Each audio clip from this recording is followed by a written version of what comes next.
Hello, everyone, and welcome to Tech Magic, the podcast where we talk about innovation, technology, gaming, spatial computing, innovation, and everything in between. I am your host, Kathy Hackle, and I'm joined by my guest co-host, Lee Keebler. Lee, what's going on? Oh, so much. This is, we kind of do, I don't know what you would call this show. It's not really like a news follow-up show, but it kind of does. We do that a lot where we go back and forth on like things that have happened in the tech industry and give like thoughts and opinions on it. This week's been bananas. Yeah. Last week we talked about GDC and we talked about GTC, and we kind of said, oh, we're going to have so much from GDC and GTC. And then just like the lawyers crawled out of the vents with like bills and new laws, and it's coming from every direction. This has been a wild week if anyone's been paying attention. It's been intense. Yeah, I thought we were going to have a lot to talk about from GDC, but I'm like, that's old news. Like, so much happening. I feel so. Lots of things happening with laws and regulations and things that are getting passed in states, and we'll get into it. Lots of things happening in the AI space. It's almost like you're watching Survivor or Game of Thrones or something. So we'll get into it for sure. I do want to tell our audience I am feeling a little bit under the weather. So Lee's going to be doing a lot more talking this episode because I need him to help me with that. I think just the weird weather in DC just got to my vocal cords. So I'm making an effort here, y'all, to show up for y'all. But I want to start. Maybe let's start with something that kind of broke this Monday. We're recording Monday. Episodes drop on Wednesdays. Something that's happening in Florida. We're talking can you share with folks, like, because you shared it with me, you sent it to me earlier today. I was like, oh my gosh. It hit at, let's see, it came out at 12 it was around noon time, right? Around noon Pacific time, right? So this is maybe like 3.5 hours old as the point of us recording this, but Florida Governor Ron DeSantis just signed a bill into play that will prohibit young children under the age of 14 from joining social media in the state. Mm-hmm. Those who are 14 or 15 will need parental consent before joining a platform. So this is Bill HB 3. This is First question to you is, how is this even enforceable? That's a great... How do you enforce this? That's a great question. And this is something that we're going to be repeating for the entire episode for multiple stories from this week, because you and I have, we're on episode like 24 or something like that, maybe 25. So. We're here, right? We've been doing this. And for all of those episodes, we've repeated, like, someone needs to start having the conversation about regulation, right? About a lot of these different things, whether it's AI or the social media for children, things like that. Some regulation is needed. Obviously, it's just growing too quickly out of hand. The drawing issue is now states.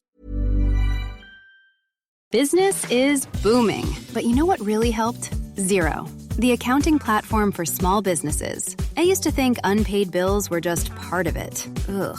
But batch payments? Wow. Automated accounts payable? Even better. All in one place. That's a big one.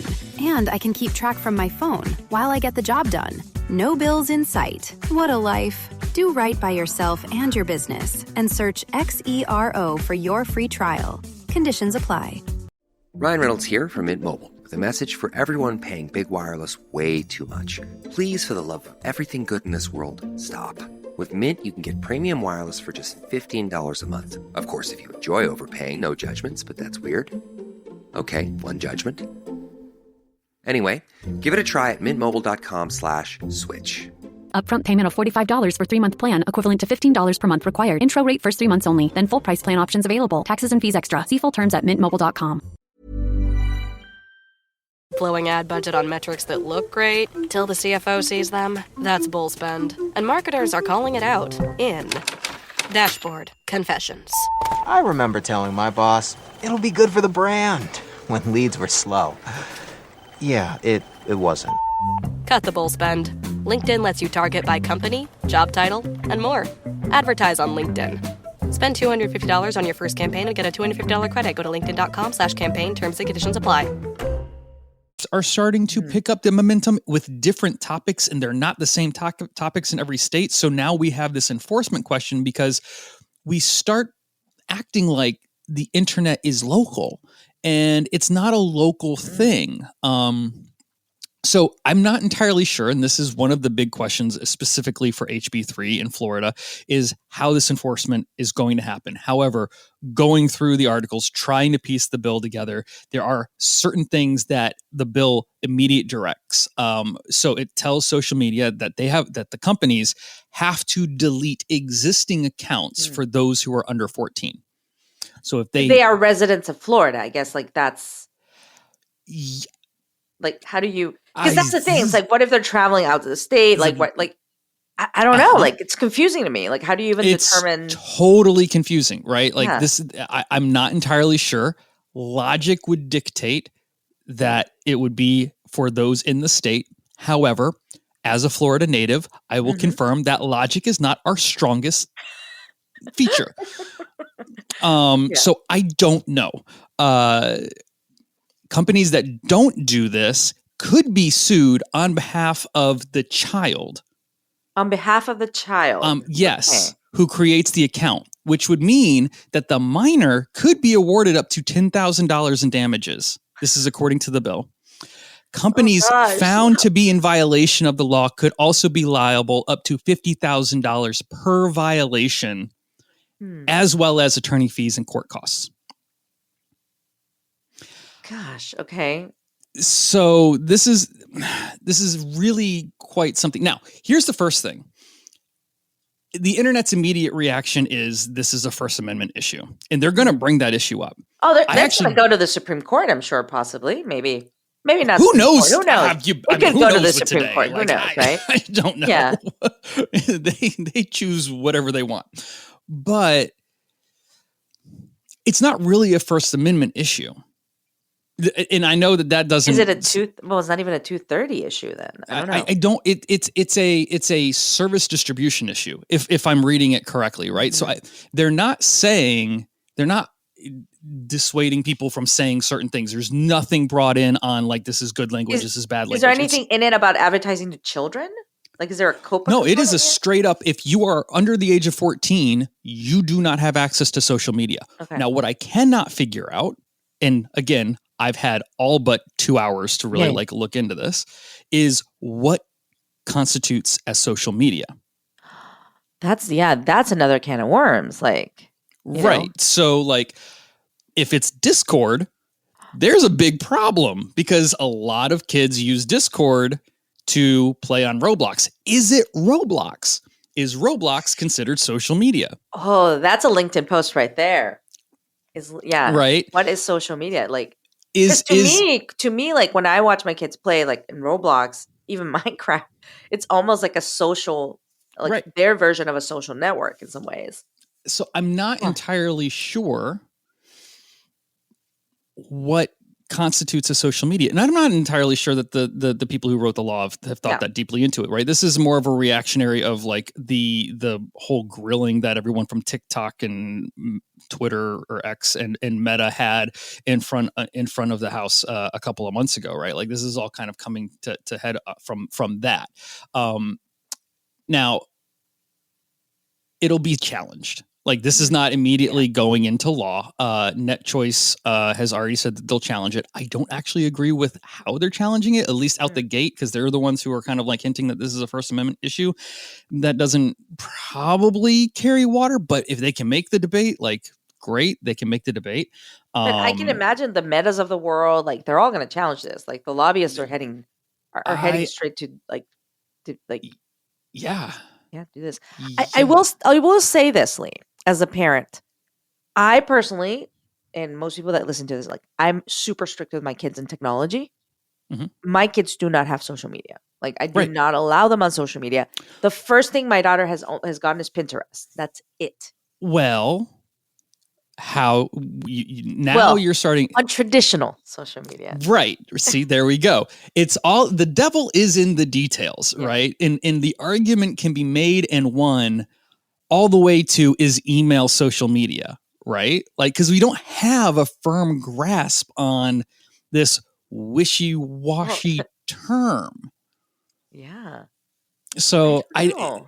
it again, this is why it's got to go into litigation, because I'm gonna dig a little bit deeper into this bill. I have not read all the way through it. I've been bombarded with articles and pulling as much as I can for this podcast. So like by the next one, I will have read the bill and we'll take a different look at it if anything jumps out. But as it stands right now, there are quite a few questions. And it will be interesting on, again, the enforcement of it, right? Because now, is this a scenario where you have to show a government ID? Oh, that would be complicated in a second. Right. What if you're visiting? Like, because, for example, I'll give you two things. I'll say two things here. I say one thing. I do believe social media should be age gated. I definitely agree on that. How you do that, that's a whole other thing, right? Sure. And then the other thing is like having traveled to countries like, China, where once you're there, unless you have a VPN, like you're not getting access to social, like it'll get blocked. Right. So does that mean that as soon as you fly into Florida airspace, you hit the ground in Florida, that things get, blocked? Like how do we even logically logically, yes, right? Because you would be connecting to an internet service provider. That IP address would shift to inside the state.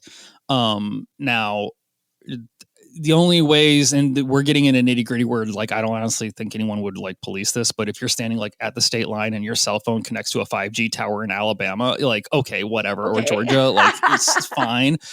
You say it's not, I guess, wholly perfect, but yeah, you would be, as soon as you land in that state, your internet service provider would be within the state lines and they would be subject to the new laws. Now, what is interesting is the internet service providers are not bound to any of these laws, right? Like it's not their responsibility.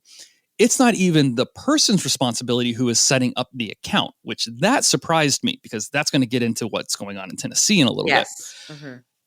It is solely on the not the internet service providers, but the actual like social media service provider, that provider, whether that's X, Twitter, Facebook, Instagram, is Pinterest social media? Like all of this starts getting Snap, to be kind of what weird. Is social, what isn't social. So yeah, and that's as far as I've got. But there's a couple of things that stand out, and that is the awarding of up to $10,000. Like from what I can tell, I feel like they're baiting like some type of class action lawsuit. And I'm just speaking off the top of my head. This is not legal advice. I'm not saying this is what's happening. Like, I'm just reading between the lines, taking some educated guesses here, because by them saying a minor could be awarded up to $10,000 on behalf of the company that whatever like makes that lawsuit, that makes it sound like a company can like pull together a group of illegal accounts and then use them to create a lawsuit. Like that sounds like a class action. Like, doesn't it? I don't know. I'm not a lawyer. It could be. I mean, part of me when I saw this, I said it's election year. Am I politically motivated? I mean, I think there's many ways that this could be interpreted. So why would you pass this law now? Yeah. I mean, I don't want to necessarily go down the politics rabbit hole, but I don't. Even though we're talking about Florida, even though we're talking about Ron DeSantis, even though we're talking about a political year, I don't feel like this is super politically motivated as much as it's motivated by the whole panel hearing we saw with all the CEOs of social media a couple of months ago. But that's DC. I think I'm jaded because I live in the DC area, and I'm always thinking, how does this play into politics and lobbyists and all these people? If I squeeze on my my conspiracy theory hat, and you wanted to have that conversation, there is something to be said of, does this mean you have to have a legal ID to be inside of to utilize a social media platform? That could call out a massive population of people, not just people who are under the age of 14. And that's a problem. And to say that, that would be super complicated, it's not as complicated as we say, because Roblox already has this mechanism in place if you want to have a 13 and up account, right? Yeah. They have age gated successfully their voice chat. So you cannot have voice chat if you're under the age of 13. But the way you do that is by providing a photograph of a legal ID. Yeah. So you can get verified on LinkedIn, like not like verified as in the check. I've got that, but it's more like verified that you're a real person than who you say who you are. right? They do it through Clear. Even in, I think that's even the method that Facebook uses. If you like lose access to your account and you need to prove that you own that account, you have to send in your photo ID. So it's not entirely impossible. It goes in this direction. The problem that this creates, and this will be the repeated question we have, is it's one state. So does a single state passing a law that will be challenged force global companies, and these are global companies, to enact a mechanism that is pretty intensive, like voter ID registration? Like it's right up there with that type of complexity, right? So at what point do the companies say, well, then I guess we just don't go have access in Florida? Which leads us. If you would have said that to me last year, I'd be like, no one would do that. That's insane. Ooh, no. Who would do that? But we've got that out of no one's talking about it. And no one's talking about it because no one wants to talk about Pornhub. No one wants to say the P word in public. Adult entertainment. I prefer using the term adult entertainment to porn, but that's just me. I didn't say that. I said Pornhub because that's the company. We have to talk about the company, right? So we're going to go from Roblox to Pornhub. And trust me, it makes sense. Naturally, it makes sense. Y'all wanted a crazy podcast? Here we go. Here we go. Fasten your seatbelts, everyone. So for those who aren't paying attention or don't want to admit they're not paying attention. I'm like literally blushing. I'm like, oh God, are we going to go down this road? Okay. But we're talking about the company, We're talking about the company, okay? And that's the thing is like you kind of have to set the moral implications of all of this aside for a second. Yeah. Right. And this goes for like the ID for like having 13 and under. Like you have to remove all of the emotion out of it, all of your moral opinions out of it, and just look at it as data, which is super difficult because this is all focusing around human decency at the end of the day. That's the debate, but we have to look at it by data. Those who are aware or paying attention, Texas passed a law that said that Pornhub needed to require an ID, a legal identification to be accessible within the state lines of Texas. So prior to this, if you were a Texas resident and you went to Pornhub.com and you could watch whatever content that they provided. However, what Texas passed in this law was you now go to that website and you have to provide a proof of your age. I'm guessing it's 21 and up. And you do that by showing ID. This is not a mechanism that the website had built into it. They looked at the value of implementing that mechanism into their website for a single state and decided that it was not worth the investment for whatever reason. This is within their own company's rights to do so, and said, we will simply just not be accessible within the state of Texas. I would have never thought that was going to happen. But it did. And now other pornography providers are also following suit, and they're just basically saying, if this is what we have to, this is not something we want to implement. Now, whether they should implement that or not is not the conversation. The conversation is the fact that there is a internet provider, like service provider, not an ISP, sorry, that's very confusing, but like a content provider, a website that is refusing access to the state because the state is asking them to implement laws. That can happen. So we can take what we've seen already happen in Texas, copy, paste in Florida on a much broader scale, right? In Texas, we're talking about a very specific content provider, right? One that does need some type of age verification behind it, if that is your, moral stance, which I think is right. But if you take that and you drop that theory, proven theory, onto the state of Florida, now you've got all of these social media companies that may be asking the same question this week. And then you're good. The point is, like, and you and I were talking about this before, it's like, it starts to become this patchwork of like, if every state is going to decide those sorts of things, like from a business perspective, I think it becomes really difficult for these companies to operate in general. From a consumer perspective as well, it's like, okay, if I cross the border, I have access to, Pinterest, but I don't if I'm over here. And it starts to, the concept is a concept that I've heard of many times called splinter nets, right? Of multiple, like especially like between the US, between the East and the West, right? The concept that there are multiple types of internets, right? China, US, that kind of example. But what if it starts being like a Texas, Florida, West Virginia, like that starts getting really complicated really fast. It becomes nearly impossible to regulate or enforce, right? So a lot of these things, a lot of these concepts need to probably be approached from a federal level, right? Because if we can come up with an agreement for the united, let's focus on the U word, the United States, then we can have a united approach to how we think the internet should function as a society. As it currently stands, if each state is starting to define their own set of laws, asterisk, because some of these aren't really even like functionally laws. Like there's this enforcement question of like, but how do you, like, what are you going to do, right? How do you enforce it? Who's in charge of enforcing it? Like there's so many questions that it opens up, but it does, I think, to your point, it does open up a national conversation. Right. And this goes, it also puts pressure. It puts pressure on DC, on Washington, Capitol Hill, as it should, to address 230, to address a lot of different things here, right? Maybe related, maybe not so, but yeah, I mean, I think the impact is. Well, you have this question of like, if you look at Florida, you're saying, okay, they're going after social media. How do you define social media? And that seems super vague because it is. Yeah. But even if you were to take, the stance and definition of pornography, how do you define pornography for the state of Texas? To which case, politics' best answer is, I don't know, but I know when I see it.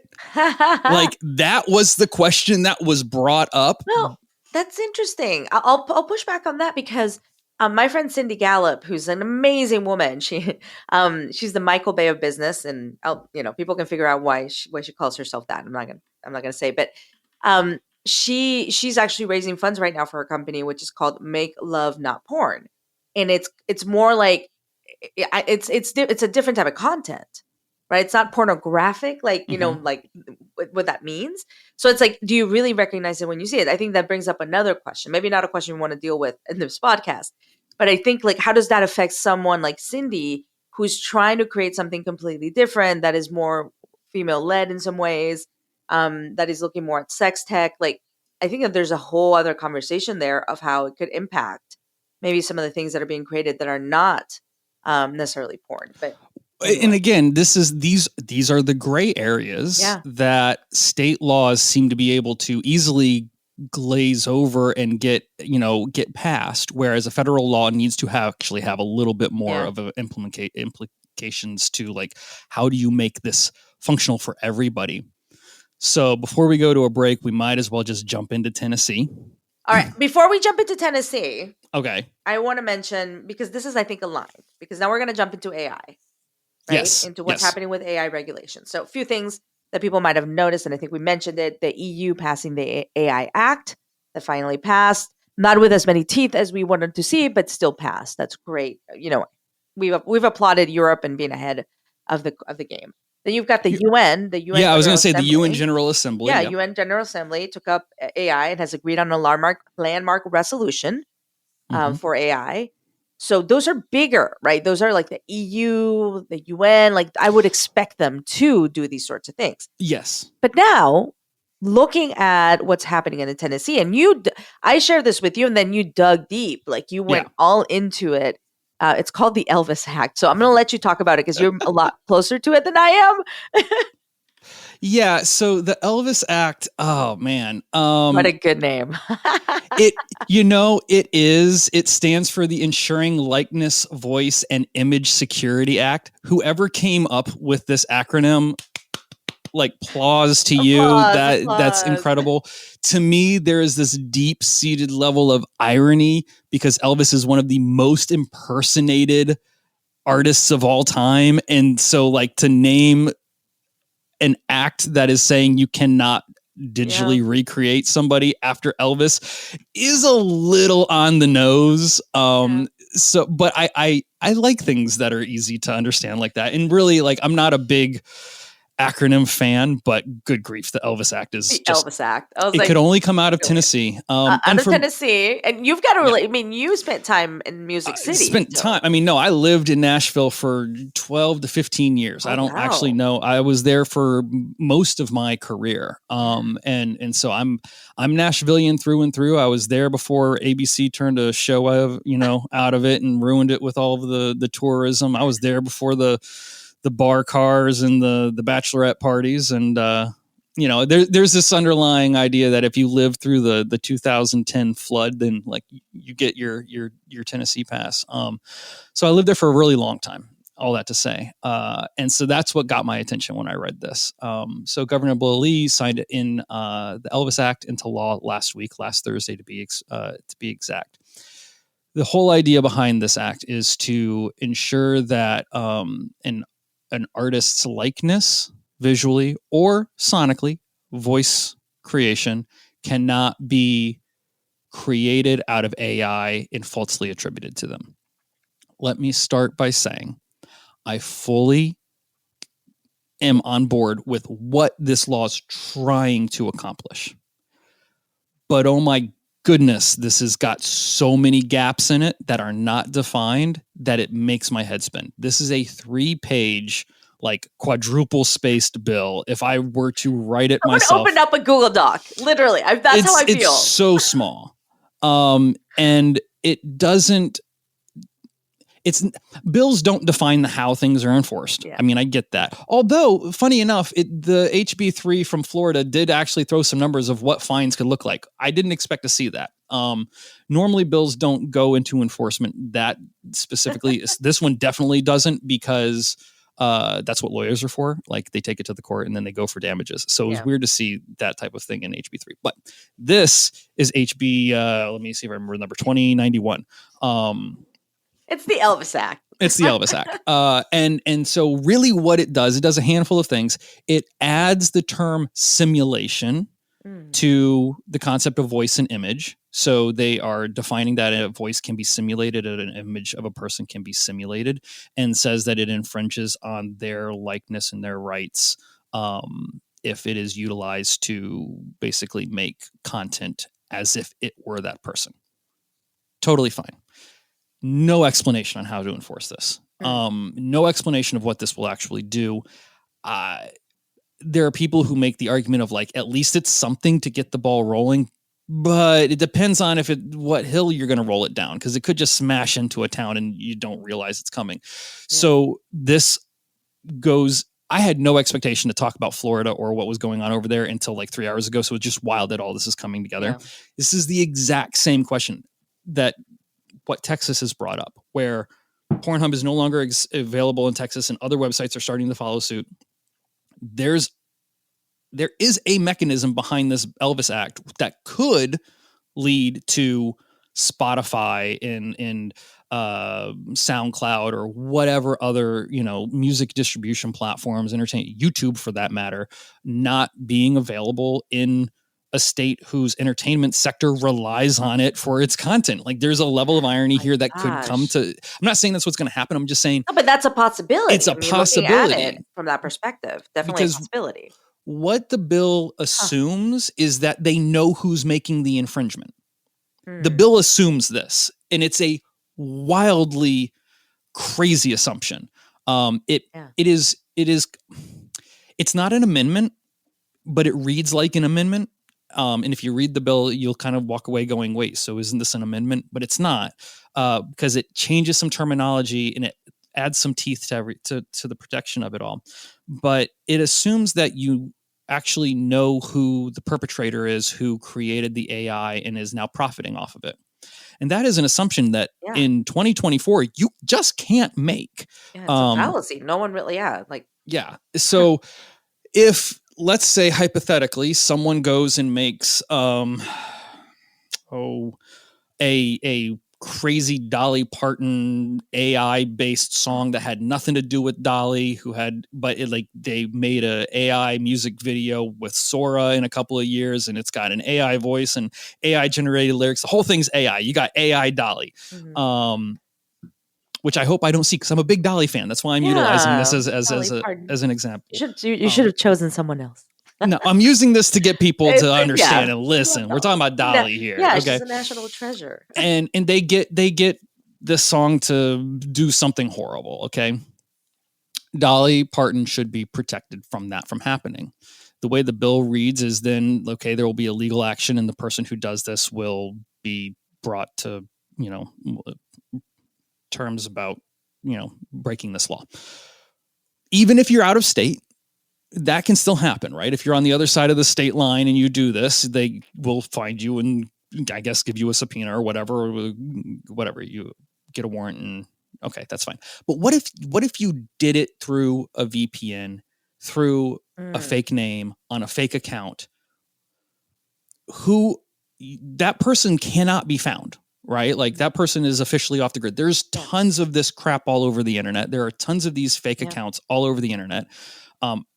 The majority of a lot of social media platforms are actually fake accounts. We're constantly seeing botting on systems like Reddit and so on and so forth. So this is a real thing. This content goes out for whatever reason. It is against the law in the state of Tennessee. Only the state of Tennessee can enforce this law because it's a Tennessee law, right? We're not talking about a federal issue here. This is a state issue. And they can't figure out who it is. So even if you were to, the state of Tennessee would have to require a warrant to be able to go to like YouTube and figure out who this person is, right? If it's through all of this. Even in doing so, you may not be able to figure out the final location of like who created this content. Oh, then you have to pull an Interpol if it's an you still may never get there, right? Like you still just might not ever get there. So there is now this question of does the responsibility fall on the shoulders of the distributor of the content? That's not defined in any of this. That's the part that stood out to me is like the distributor is not specified as liable or not liable. The bill is so small. So is YouTube now responsible if they distributed content to Tennessee that broke that law? Mm-hmm. If they can't find out who did it, right? Or Spotify or any of these other things. And is there even a mechanism for them to police this type of content? So right now, if you have copyright infringement on your content, the way it works is like if I take Dolly's most recent album and upload it on my YouTube channel, there's a massive library that recognizes waveforms and can say, wait, this song already exists. This is now an automated process and it will either monetize directly off of your playlist or just take it down. Yeah. Right. And so that's easy. That's fine. We can watermark audio to know what is real and what's not, but we're talking about newly created content that is done with AI based on somebody else. There's not a mechanism in place to tell if that's real or not. Right. Like maybe in 5 years, maybe in 10, maybe we come up with that solution. But as it stands today, there's not a mechanism in place where you can easily do that. I have a feeling that there's going to be so much money involved in this that someone's going to come up with that. Maybe until you watch Snoop Dogg today talk about how little he made after 1 billion streams. And so maybe the money's not there. Like we don't really know. So it's been a wild day. It's been a wild day. I will say this before we go to break. One of the funnest moments in my life was when the announcement came out that I was going to be a limited partner with Outlier Ventures. They made a big announcement of the new partners. And it was literally like Snoop Dogg and then me. And so I'm like, oh my gosh, I get to be next to Snoop Dogg as a limited partner for Outlier Ventures. I'm like, damn, I'm cool. My kids thought it was so cool. Anyway, on that note, let's go to break. When we get back, we'll wrap up talking about this. And then we're going to talk a little bit about Sora, courting Hollywood with AI. I want to talk about something that I saw on Instagram from my friend Lori Seagal, who's a journalist that's been in the space for a long time, and how AI was, it was a demo, but how AI was used to ruin her life in a fictional way, but very interesting stuff. So let's go to break and we'll come back in a few seconds.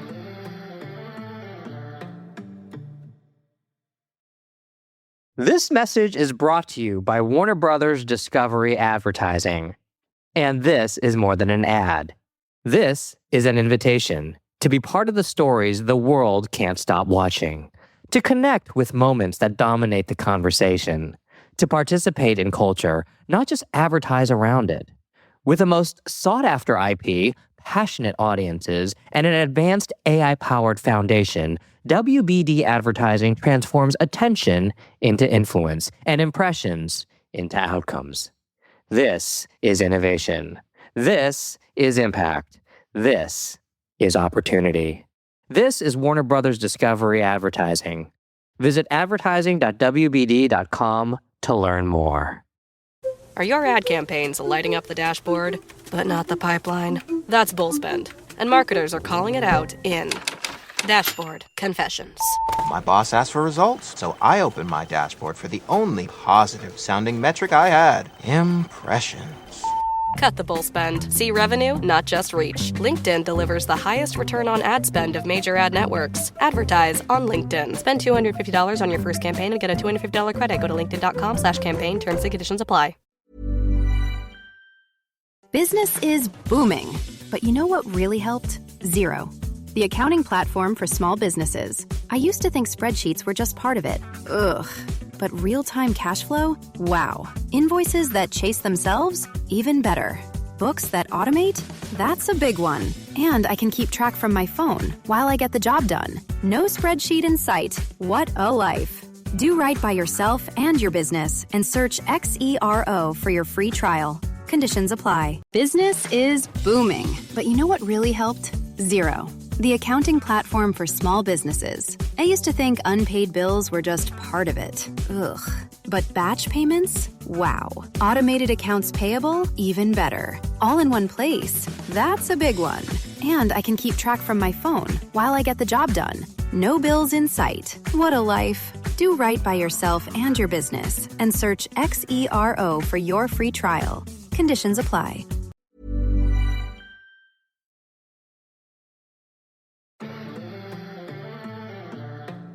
All right, Lee.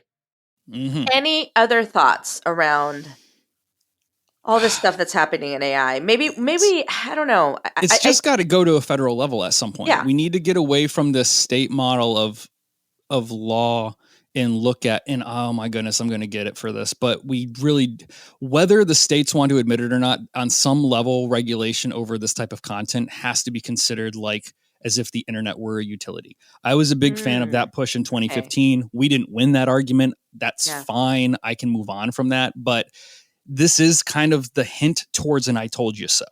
And I'm specifically looking at Tennessee right now as they're trying to figure out what to do about AI. Because I was in Tennessee when we had that 2015 argument about treating the internet like a utility. And we went with, I mean, the city of Nashville was actually kind of fighting the state. We had Marsha Blackburn, who was really supporting, Comcast's role of saying, no, this is not the case. We had Chattanooga, who has municipal internet. So like all of this, and Google Fiber was trying to get into Nashville at the time, and they were fighting with Comcast. And so I was just kind of caught in the middle of all of this while it was happening and learned a ton.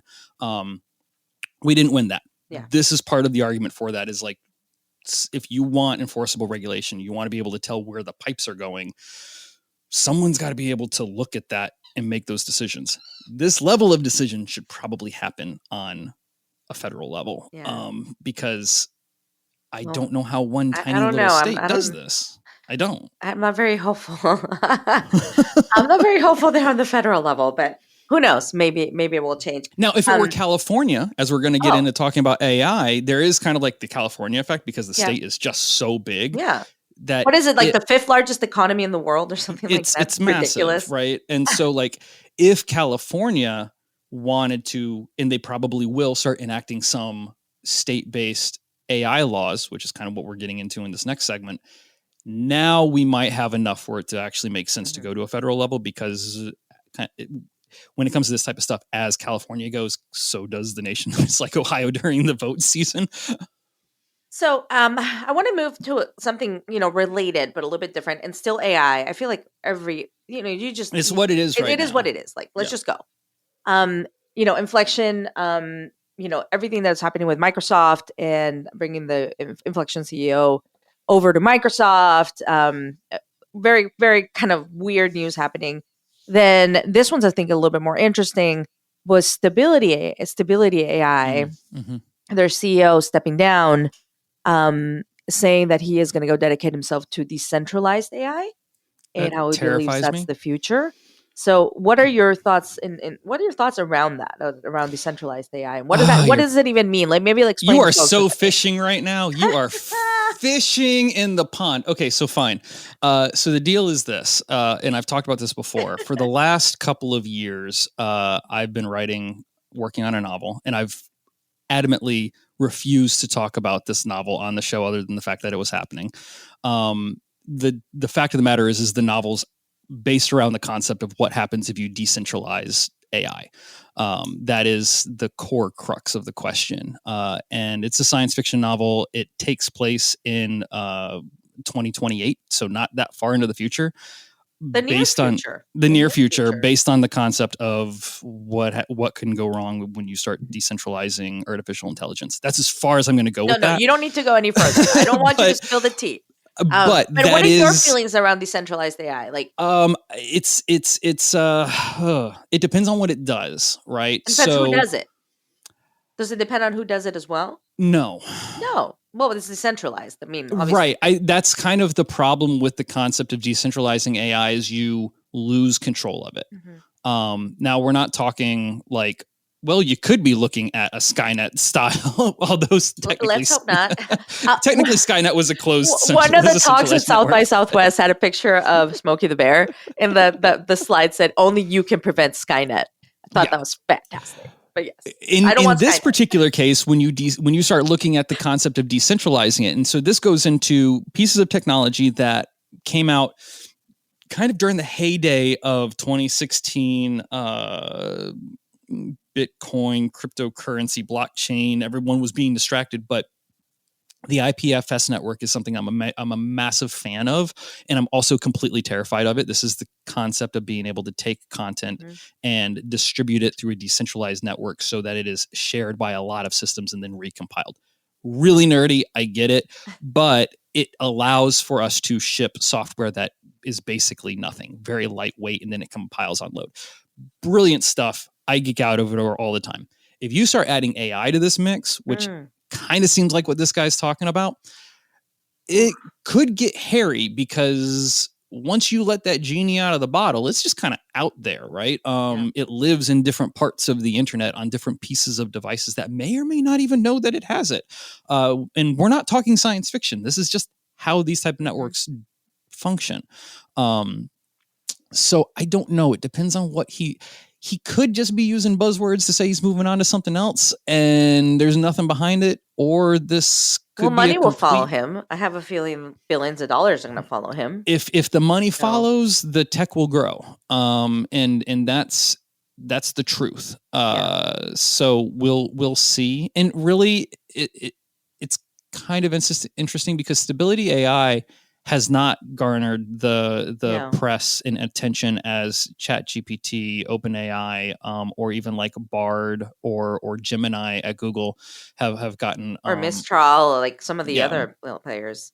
Yeah, so I don't know what it means for stability. I know a lot of people in the image generation area have really kept a close eye on them, and it has a good output. But we'll see. I don't really know much past that of what's going on, but it is the first time I had seen the concept of decentralized AI in public press, and it chilled me. So here's the other question, because I think a lot of people that listen to our podcast, they're wrapping their heads around decentralized AI. And many people hear the word decentralized and immediately they go to blockchain. Yeah. Right. So is there a component, a role here for blockchain? Which is something I've talked a lot about as like potentially Web3/blockchain being a great use case for proving the provenance of something created with AI. Okay, so this is so let's what are your thoughts here on like what decentralized means? Like, is there an element here we're talking about blockchain? The chain itself, and I don't know if it'll be like it depends on what network they build, right? It will have its own, as a decentralized network is built, it has its own quote unquote blockchain, right? It's not all necessarily the same chain. What it does do, in my opinion, is, and I hate using this term. I hate it because you know me so well. It brings tokenization back into the conversation. There it is. And this is probably the only parts behind NFTs that I ever found interesting. Yeah. Like I've just always been that loudmouth angry guy who was just like, what are you doing? I remember. You were like, why do you have an ape, Kathy? Why? Why? Out of all the people. I sold my ape. I'm out. But what is interesting is this idea of building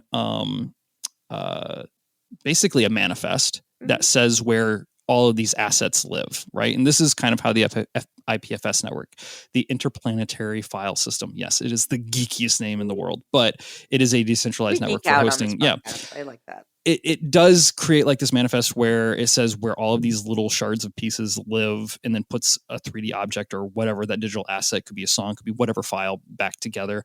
That is, in my opinion, how an NFT should work, right? As opposed to what had happened during the last 4 years, where a file lived on a centralized server, might be Amazon Web Space. Yeah. Hell, it could be a Google Drive. It didn't make any difference. And the only thing that was actually decentralized was the receipt of that, because it lived on a blockchain, because there just wasn't enough space. If you combine those two together, something like the IPFS network, it may be or may not be that network, and a manifest that functions like a blockchain that says here's where all of this stuff lives, and then you tackle like AI on top of it that's actually dictating where all of these things go and what they do and how they function with code. Now you're creating something on a completely different level that I don't know of anyone who's fully like saying this part out loud, right? Like these are not the conversations that I'm hearing when I go to a conference. These are not the LinkedIn posts that I scroll through and go, oh, okay, this guy doesn't get it. This what's this person talking about? Like, this is the deeper side of it that we don't have good answers for yet. Well, maybe it's a book. Maybe you and I have to write a book about this. Well, I got a novel coming out. So. No, but nonfiction. No. I don't write fiction. I don't do well with fiction. Like that's beyond my capacity. Nonfiction. The thing is, I'm afraid I might be writing fiction that's not fiction. Oh no! It's so meta. It's so meta. I don't even want to go down that way. Yeah, no. Oh no. Oh my goodness. All right. So let's move on to, I think two of the last stories I want to tackle in today's episode.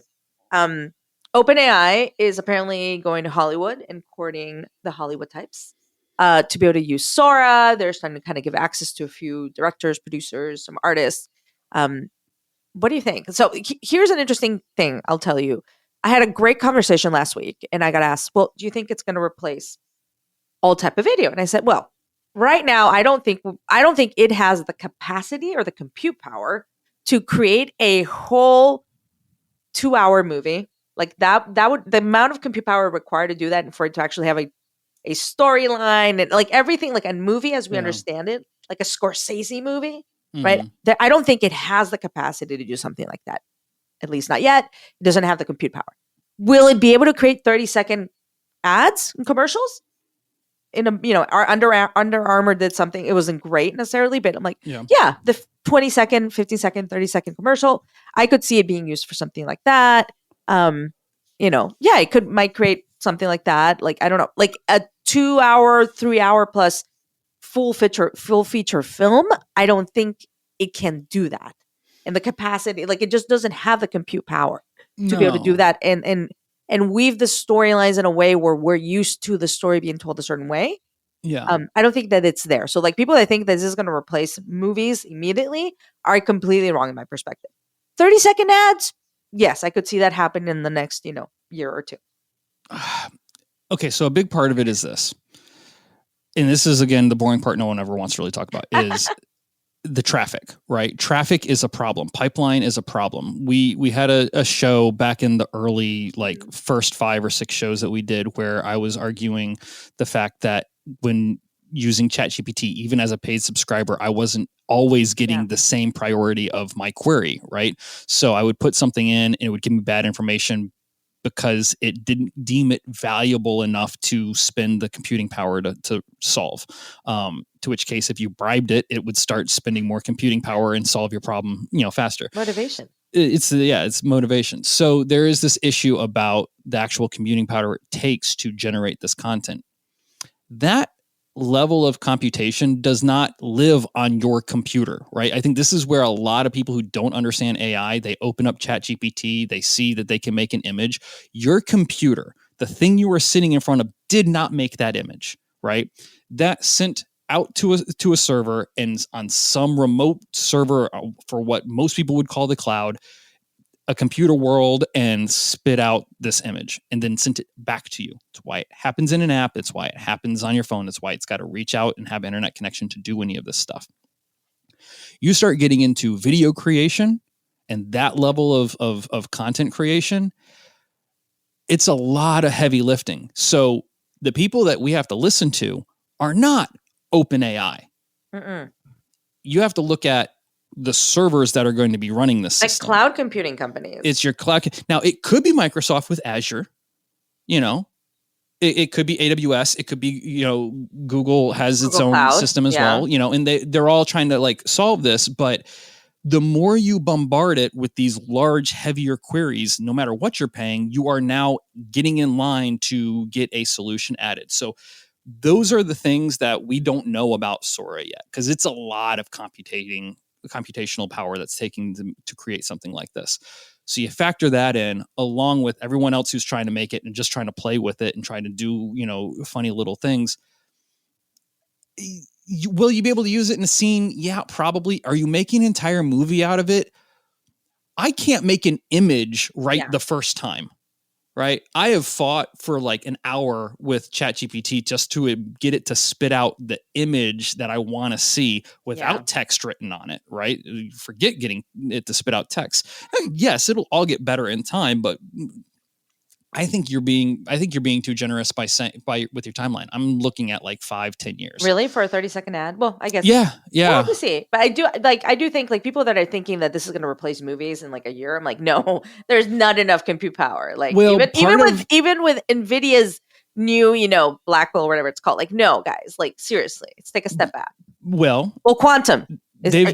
All of that aside. No, you're looking at technical resolution, and you're right in that sense. I agree with you. But as you start seeing things like what the UN adopted, it brings all of this into question, because now there's a question of if AI is utilizing already existing data to create an output by law, can that country's data leave its shores? Now you're getting into international data laws and regulations. It gets murky really quick. So there's just areas where a lot of this stuff is going to slow down. ChatGPT-4 today is not as good as it was 3 months ago. It just isn't. And they will tell you that. And it's because they've had to draw things back based on laws being written, regulations, things they're being questioned about, because they don't want to they don't want to be forced out of business. They don't want to be told that they have to close. So there's more at play than what can the computers handle. And this goes back to like Moore's Law. We're not necessarily following Moore's Law anymore. Oh, no, not anymore. Just because the machines can doesn't mean that they do. And I'm kind of glad to see that. So do I think it'll make the impact that it will in Hollywood? I don't think so. There was a whole strike about this and they lost. Really? I missed that. So I think that there's a lot of that in play. Will it fill in some gaps? Absolutely. I think that's where it belongs. Will it allow people to have a creative outlet to get good ideas of what a shot could look like so they can go out and create the shot? Yes. That makes sense. If you're in the business of making storyboards, your job's in trouble. Yeah. That's where I would say there's a worry to this. But at the end of the day, it makes content and it can bring ideas to life, but it doesn't necessarily make the final thing that you see. I just don't think it's going to go in that direction. Yeah. To me, it's a question of compute power. Like, it's just not possible at this right now. Oh yeah. Right now, especially with everything being in the cloud. If you think, no. Like, do you remember Weird Science? I love that movie. Okay, so there's a scene in Weird Science. This is true. I watched it recently. That movie forever. Weird Science. I watched it like a week ago. I hadn't seen it since like I was a teenager, but I watched it a week ago. And there's this scene where they're in this kid's bedroom, and obviously this kid's like 80s stupid rich, right? Because he's got a computer in his bedroom, and they're trying to make basically an artificially intelligent girl in the computer. Yes. The goal of like turning the Barbie doll into like a living being was not the end goal. They thought they could actually just talk to the computer and have a conversation with a girl so they could get better at talking with girls. Like, this is the whole premise. They get so far to the point where it can talk kind of back and forth, but not really go this far. And this is all done in a very 80s montage, John Hughes style. So I love it. And the guy just goes, we're out of power. This machine can't go any further than this.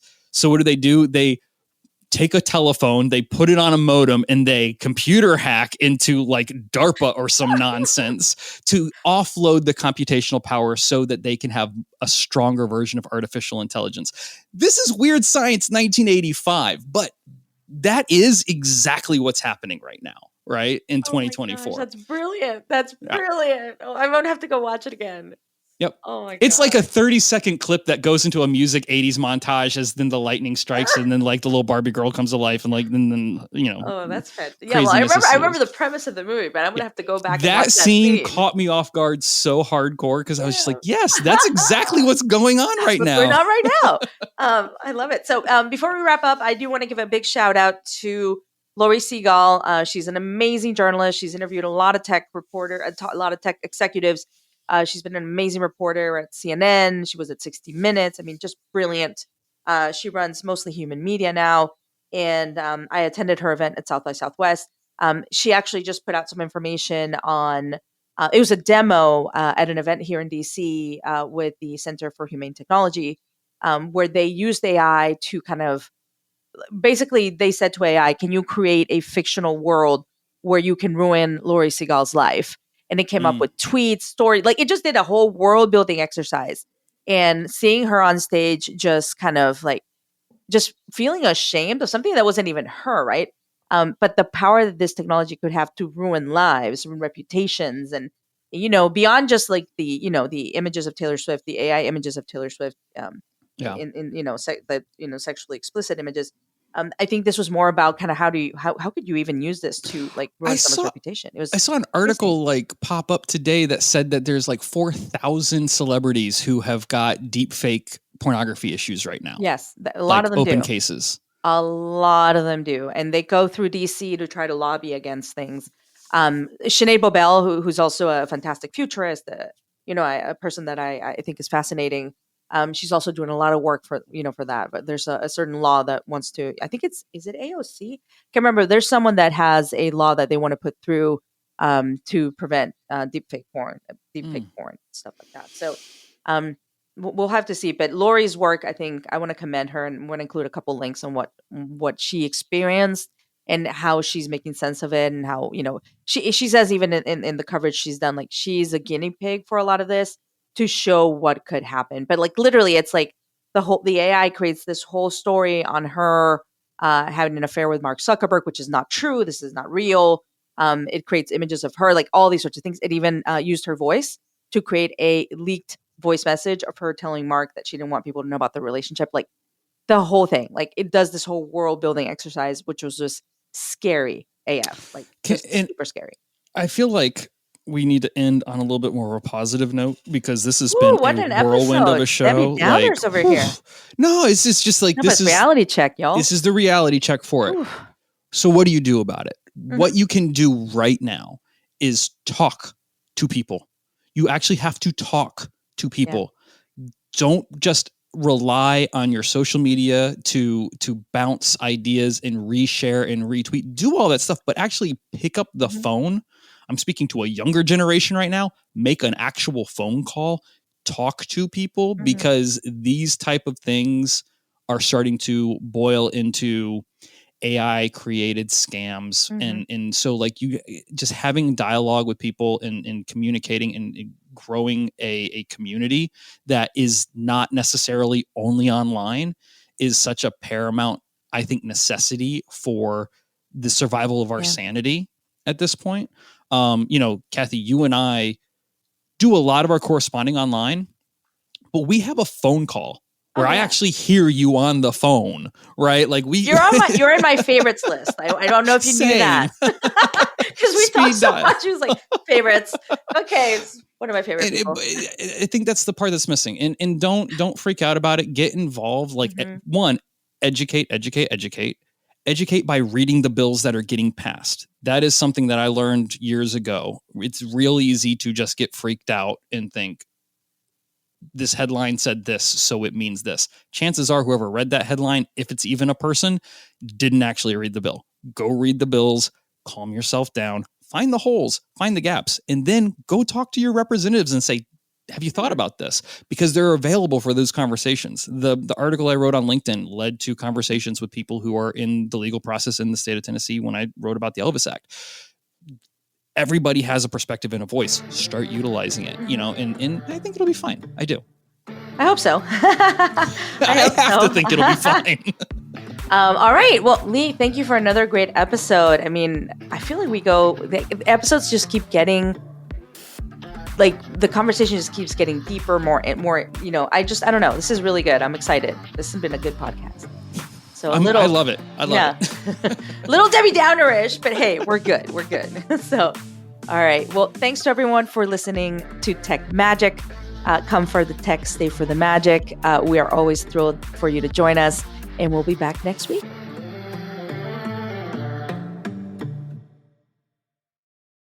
Are your ad campaigns lighting up the dashboard, but not the pipeline? That's bullspend, and marketers are calling it out in Dashboard Confessions. My boss asked for results, so I opened my dashboard for the only positive-sounding metric I had: impressions. Cut the bull spend. See revenue, not just reach. LinkedIn delivers the highest return on ad spend of major ad networks. Advertise on LinkedIn. Spend $250 on your first campaign and get a $250 credit. Go to linkedin.com/campaign. Terms and conditions apply. Business is booming. But you know what really helped? Xero, the accounting platform for small businesses. I used to think spreadsheets were just part of it. Ugh. But real-time cash flow? Wow. Invoices that chase themselves? Even better. Books that automate? That's a big one. And I can keep track from my phone while I get the job done. No spreadsheet in sight. What a life. Do right by yourself and your business and search XERO for your free trial. Conditions apply. Business is booming. But you know what really helped? Xero, the accounting platform for small businesses. I used to think unpaid bills were just part of it. Ugh. But batch payments? Wow. Automated accounts payable? Even better. All in one place. That's a big one.